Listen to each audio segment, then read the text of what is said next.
Boston Mayor Marty Walsh acknowledging that lax enforcement by the city could have contributed to the Back Bay fire that claimed the lives of 2 firefighters. Welders working next door may have been working on the building's fire escape when they sparked the deadly fire. Fox Undercover revealed Wednesday that fire escape hadn't been inspected in 10 years, even though inspections are required every 5 years. Investigative reporter Mike Beaudet digging up some new exclusive information tonight. Mike? We looked at the entire Beacon Street block where the fatal fire happened and discovered, just like 296 Beacon Street, most of the fire escapes there are overdue for inspections. It turns out the city doesn't have any mechanism in place to track building owners violating the rules and hold them accountable. Mayor Walsh is not happy. Are you concerned that inspection wasn't done since 2004? Of course I am, and it's something that, constantly every day it seems like something new is coming up around inspection services, and we are looking at revamping a lot of the procedures in there. Boston Mayor Marty Walsh talking about 296 Beacon Street, the place where welders may have been working on the fire escape when they sparked the inferno at 298 Beacon Street, a fire that killed Boston Fire Lieutenant Ed Walsh and firefighter Michael Kennedy. Records reveal that fire escape had not been inspected since 2004, even though state building code requires inspections every 5 years.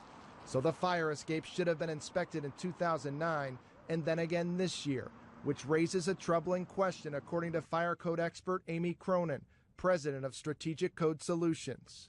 We have to question if it had been done in 2009, perhaps there may have been some damage there.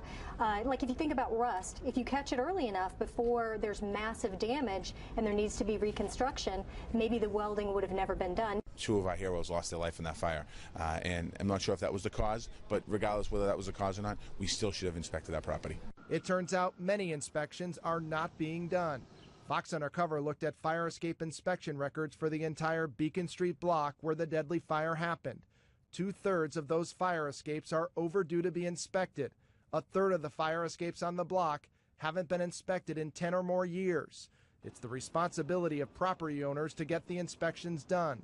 But there's no evidence of the city cracking down on owners breaking the rules. Shouldn't the city know if an inspection hasn't been done in all those years? Absolutely, it should. And there should be a report generated that's able to find out what properties haven't been inspected. So if that's one of the properties that haven't been inspected on Beacon Street, can you just imagine the other properties in the city of Boston? That concerns me.